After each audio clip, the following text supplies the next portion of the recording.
You get up in the morning, you go to work, you come home, you have your tea, you watch telly a bit, and you go to bed. You get up and you go to work. I mean, look at it. Other ways of living life than this drudgery.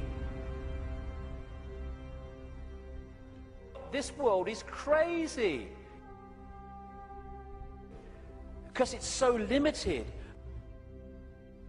The way it is, the way it's structured, it's slavery. It's not serving people. People are serving it. That's what we are. We're slaves to a system. Politicians are slaves to a system. They go into the system, they think they're going to change it, the system changes them.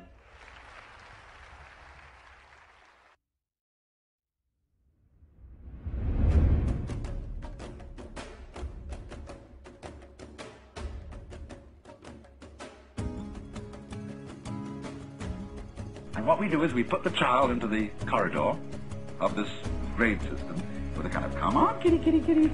And yeah, you go to kindergarten, you know. And that's a great thing because when you finish that, you'll get into first grade. And then come on, first grade leads to second grade and so on. And then you get out of grade school, you go to high school, and it's revving up, the thing is coming. Then you're going to go to college. And by Jove, then you get into graduate school. And when you're through with graduate school, you go out and join the world. Then you get into some racket where you're selling insurance. And they've got that quota to make. And you're going to make that. And all the time, this thing is coming. It's coming. It's coming. That great thing, the success you're working for. Then when you wake up one day about 40 years old, you say, my God, I've arrived. I'm there. And you don't feel very different from what you always felt. And there's a slight letdown because you feel there's a hoax. And there was a hoax. A dreadful hoax. They made you miss everything. We thought of life by analogy with a journey, with a pilgrimage, which had a serious purpose at the end, and the thing was to get to that end, success or whatever it is, or maybe heaven after you're dead. But we missed the point the whole way along. It was a musical thing, and you were supposed to sing or to dance while the music was being played.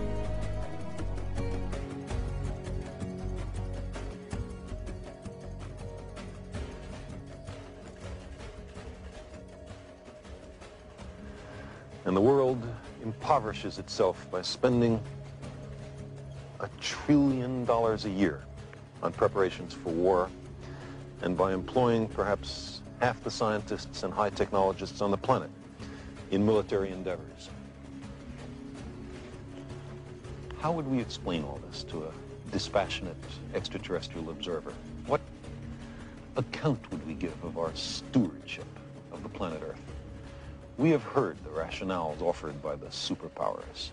We know who speaks for the nations, but who speaks for the human species? Who speaks for Earth?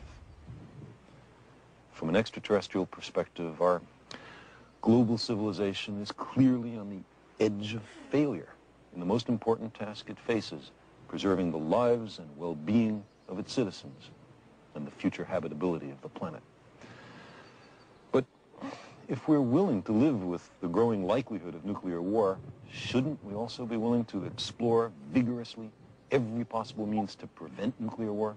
Shouldn't we consider in every nation major changes in the traditional ways of doing things, a fundamental restructuring of economic, political, social, and religious institutions? We've reached a point where there can be no more special interests or special cases. Nuclear arms threaten every person on the Earth. Fundamental changes in society, sometimes labeled impractical or contrary to human nature, as if nuclear war were practical, or as if there were only one human nature. But fundamental changes can clearly be made. We're surrounded by them. In the last 2 centuries, abject slavery, which was with us for thousands of years, has almost entirely been eliminated in a stirring worldwide revolution. Women, systematically mistreated for millennia, are gradually gaining the political and economic power traditionally denied to them. and some wars of aggression have recently been stopped or curtailed because of a revulsion felt by the people in the aggressor nations. The old appeals to racial, sexual, religious chauvinism and to rabid nationalist fervor are beginning not to work. A new consciousness is developing which sees the earth as a single organism.